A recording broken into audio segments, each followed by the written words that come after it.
14 नवंबर का इंतजार हर एक गठबंधन यानी कि एनडीए और महागठबंधन दोनों को था कि नतीजा किसके पक्ष में आता है। जो रुझान सामने आए हैं उसके मुताबिक एनडीए ने क्लीन स्वीप किया है, लैंडस्लाइड विक्ट्री 189 के आंकड़े को पार किया है। वहीं महागठबंधन के खाते में 50 सीट आती हुई नजर आ रही हैं। यानी कि तेजस्वी यादव बिहार के मुख्यमंत्री बनते बनते रह गए। महागठबंधन सत्ता की रेस से पीछे छूट चुका है, बाहर जा चुका है। सवाल ये है कि आखिरकार ऐसा क्या हुआ कि इतने मतदान प्रतिशत में बढ़ोतरी के बावजूद जिसे महागठबंधन के नेता तेजस्वी यादव अपने पक्ष में बता रहे थे वो उनके खिलाफ चला गया है। सबसे बड़ा सवाल ये भी है कि जो भी कुछ दावे और वादे उन्होंने किए उनका क्या हुआ। क्या लोगों ने एनडीए के वादों पर और दावों पर भरोसा किया? तो जो रुझान है उससे एक बात तो साफ है कि लोगों का भरोसा उन वादों पर ज़्यादा कायम रहा जो नीतीश कुमार की तरफ से किए गए थे, जो बीजेपी की तरफ से किए गए थे। अब ऐसे में सवाल ये उठता है कि महागठबंधन के हार के पीछे की वजह क्या हो सकती है। चुनाव आयोग के अगर आंकड़ों को देखें तो महागठबंधन में आरजेडी, इवन एनडीए में भी सबको मिला लिया जाए तो महागठबंधन में आरजेडी को सबसे ज़्यादा मत प्रतिशत मिले हैं, लेकिन उनका कन्वर्जन सीटों में नहीं हुआ है। अब ऐसे में सवाल उठता है कि जो भी कुछ बात तेजस्वी यादव कर रहे थे, जीविका दीदी के मुद्दे पर, पलायन के मुद्दे पर, भ्रष्टाचार के मुद्दे पर, अपराध के मुद्दे पर, उसको बिहार की जनता ने नकार क्यों दिया। जानकार इसको लेकर के अलग अलग तर्क भी पेश करते हैं। वो ये कहते हैं कि अब इंटरनेट की दुनिया में सब कुछ खुला हुआ है।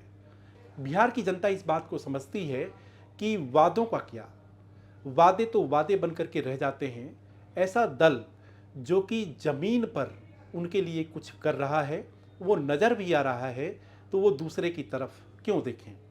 यानी कि तेजस्वी ने सीएम दीदी को लेकर के जो ऐलान किया था कि जब सरकार उनकी बनेगी तो ठीक 2 महीने के बाद यानी कि 14 जनवरी को 30,000 रुपये की रकम एक मुश्त जाएगी, उसको जनता ने नकार दिया। जनता ने ये देखा कि जो दल जो सत्तासीन है यानी कि नीतीश कुमार जो सत्तासीन है, उन्होंने जो कुछ कहा उसको करके दिखाया भी। ऐसे में सवाल ये भी होता है कि छठ पर्व को भी लेकर के था कि छठ पर्व के बाद जो बिहार की जो आबादी जो बाहर के राज्यों में रहती है वो मौके पर पहुंची, क्या वो गेम चेंजर साबित हुई। जो 9% का इजाफा हुआ महिलाओं में, उसकी कामयाबी दिखी। या शराबबंदी के मुद्दे पर जिस तरीके से तेजस्वी का जो रुख था वो भी काम कर गया। यानी कि कुल मिला जुला करके ये है कि एनडीए की तरफ से, नीतीश कुमार की तरफ से, जो कि बहुत गौर करने वाली बात है कि उन्होंने कहा कि देखिए बिहार की पूरी जनता उनके लिए मायने रखती है।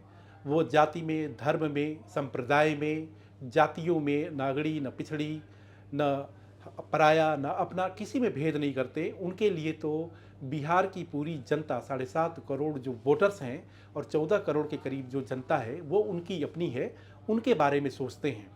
तो अभी जो रुझान जो सामने आए हैं उससे एक बात तो साफ है कि जनता ने उन वादों पर भरोसा किया, उन दावों पर भरोसा किया जो वो पिछले 10 से 15 साल से देखते आ रहे हैं। और उनको ये लगा कि एक ऐसी सरकार हमारे सामने है, हमारे लिए है, जो हमारे लिए हमेशा खड़ी रहती है। तो ऐसी परिस्थिति में, ऐसी स्थिति में महागठबंधन कहीं ना कहीं ज़मीनी स्तर पर संदेश देने में विफल साबित हुआ। और इसके साथ ही साथ जैसे महागठबंधन के धड़ों में अंत समय तक टिकटों के बंटवारों को लेकर के दिक्कत रही, एक कन्फ्यूजन बना रहा।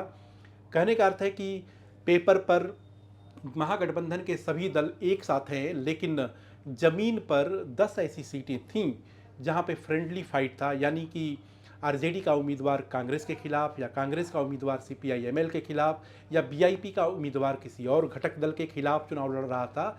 ऐसे में संदेश दिया कि आप बातें तो करते हैं कि हम सब एक हैं, एकजुट हैं, लेकिन ज़मीन पर जब आप लड़ने के लिए आए तो आपके अंतर का विरोध दिखा। तो जब सीट के बंटवारे में आपसे एका नहीं बन पाई, उस पर कोई सहमति नहीं बन पाई, तो सरकार आखिरकार कैसे बनाएंगे। ऐसी सूरत में बिहार की जो जनता है एनडीए की तरफ झुकती हुई नज़र आई, जिसका नतीजा सीटों पर भी नज़र आ रहा है। और महागठबंधन के लिए अब 2030 वो साल है जो अहम होगा, यद्यपि उसके आने में 5 साल का इंतज़ार उनको करना है। लेकिन हकीकत यही है कि तेजस्वी यादव के दावे और वादे वो हवा हवाई हो गए और वो पाटलिपुत्र की गद्दी उनके हाथ से सरक गई। सरक नहीं कहिए, और पाटलिपुत्र की गद्दी पर वो कब्जा कर पाने में नाकाम साबित हुए।